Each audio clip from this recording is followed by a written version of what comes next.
I'm sorry to cut you off. We've seen a lot of backups on the Sitgreaves Street area where the street's been flooding.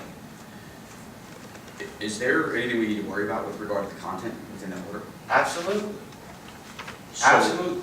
the water that could be going into someone's basement could be contaminated. What's most likely is that you have interconnected storm and sanitary lines, okay? The Phillipsburg at one time had a combined sewer system, just like Passaic and Patterson, okay? They were supposed to have separated that out. What that physically means is going here, all right, we've got to break this line, this is now sanitary, this is going to the river.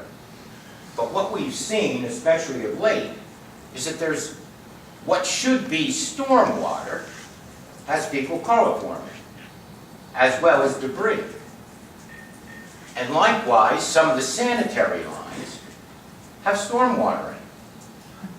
So we've never been, as far as I can tell, it appears that the systems are still interconnected.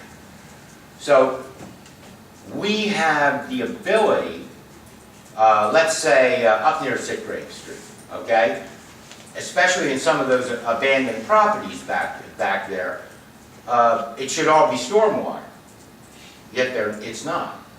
What's tied into it?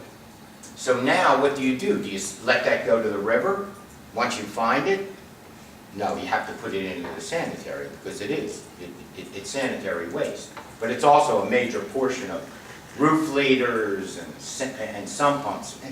In a high flow event, in a rain event, a moderate rain event, if I eliminated all the sump pumps out of Phillipsburg, it saved me 1 million gallons a day in a high flow event. Now it doesn't sound like much, but that's just the sump pumps. That's not counting the roof leaders and everything else. And I've spoken to a lot of the plumbers that service this area.